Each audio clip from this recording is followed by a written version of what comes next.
На иницијатива на Комисијата за еднакви можности во здравствениот дом во Делчево секоја среда ќе се врши ехо на дојка, услуга која досега не беше достапна во општината. Досега нашите жени патуваа во соседни градови, во поголемите здравствени центри за ехо на дојка, што беше и трошок за жените, па и стрес да не речам. И се надеваме дека сега со оваа наша иницијатива, што е прифатена од здравниот дом, значи жените сега во Делчево ќе можат да почнат веќе од 2 февруари да се вршат прегледи на ехо на дојка со закажување на термин преку матичните гинеколози. Со ова конечно се става во функција и ехо апаратот кој здравствениот дом го доби како донација, но досега не беше користен. Ние имавме едно добро ехо.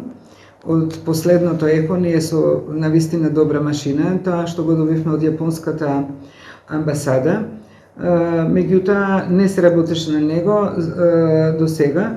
Сега колешката е рентгенолог, се врати од специализација, се уведе, ехото го внесовме каде што му е местото на рентген и почна да го работи тоа, иако лично сметам дека тоа е непотпун преглед ако не се потполни со слика од рентген. Освен ова, во тек се разговори за обезбедување на уролошки прегледи на простата за машката популација. Тоа е исто иницијатива на Комисијата за еднакви можности. Мислам дека овој договор со доктор уролог веќе е во завршна фаза и дека во скоро време ќе почне да врши прегледи во Делчево. Активностите се во насока на превентивно делување и рано откривање на сите малигни промени на дојка и на простата, што е клучно во лекување на болеста.